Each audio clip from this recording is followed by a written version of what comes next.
foretold that the Democratic Party would be divided this year. All that classic fall in love, don't fall in line, Democratic discord could cost Barack Obama the election. Isn't really working out that way. Instead, the unity issue may be a bigger problem for Republicans, as third-party and insurgent candidates today showed their stuff in Washington. The third-party candidates' press conference was led by Republican Ron Paul, who not only held a shadow dissident Republican convention in Minneapolis last week, but confirmed today that he will not be supporting John McCain. They called, and it was a bit of a surprise to me because their request was that I endorse John McCain today. And I said, well, I don't like the idea of getting about 2 or 3 million people angry at me. Add Ron Paul's millions of supporters to the support for Bob Barr, our guest here last night, who's actually on the ballot in 43 states, including North Carolina, where he's polling at 4%, and New Hampshire, where he's polling at a whopping 11% in the latest Zogby poll. Barr is polling at about 3% nationally. With this election as close as it looks like it will be, with Hillary and Bill Clinton on board the Barack Obama train, with Bob Barr and Ron Paul making a much bigger splash on the right than Nader and McKinney are making on the left, isn't the sleeper issue here that the Republicans may have a divided party problem? Joining us now, MSNBC political analyst and former third-party presidential candidate, my friend Pat Buchanan. Hi, Pat. Nice to see you. Hi, Rachel. How you doing? Great. Pat, do you think that the Republican Party is divided? They've got a unity problem this year? Well, I think if McCain had picked Joe Lieberman for vice president, I think the convention would have split wide apart.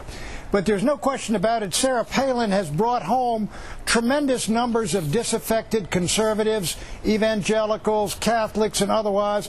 An awful lot of my people have emailed me and said, Rachel, we're coming home. We got to come home for Sister Sarah.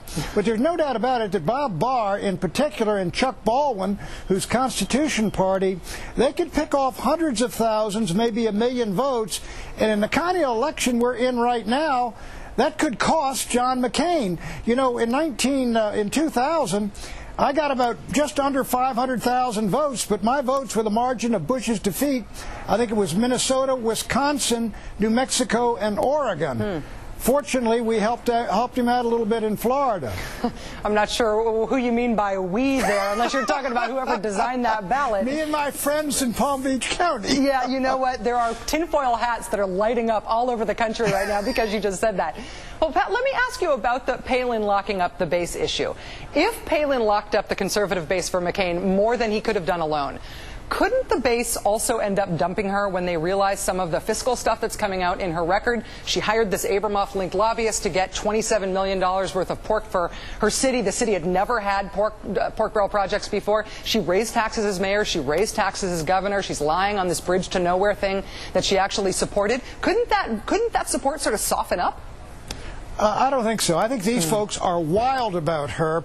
Everybody in the country, let me tell you, that if, you know, the people in the country, congressional districts and senatorial candidates, they don't want John McCain in their district. They want Sarah Palin. And the great battle she's in, if you will, with the liberal media, they love her even more. These things are fairly, you know, as mayor of Wasilla, raising taxes, what, for a skating rink or something? That's not going to do it.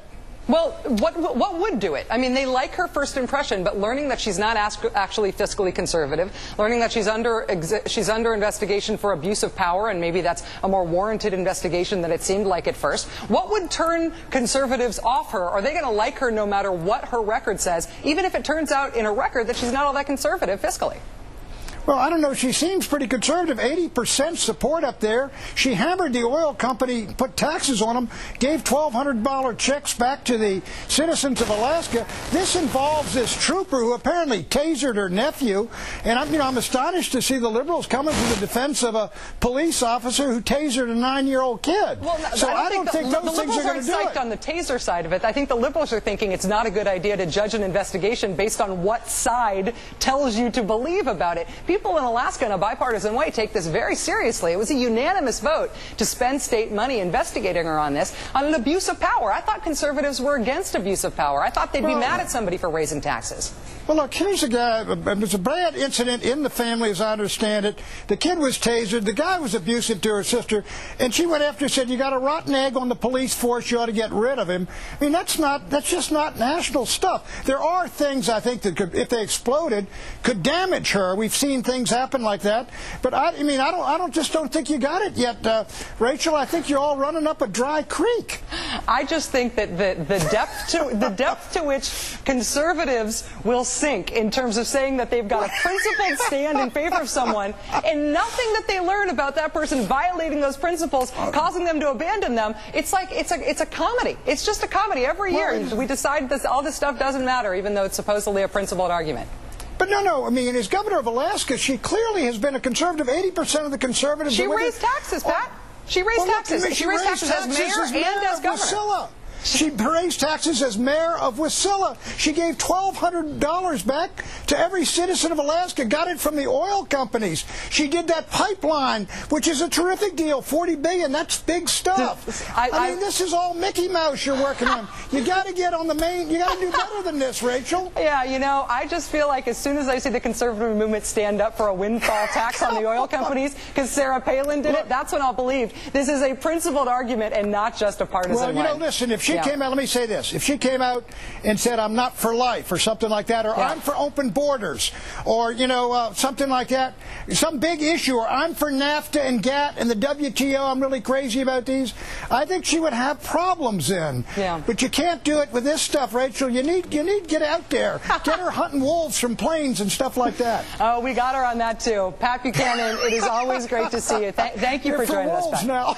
No, you know, hunting the wolves from planes and then hacking off their forearms to get your bounty. That is some juicy stuff. Pat Buchanan, thanks for joining us. Have you seen what those wolves do to the mooses?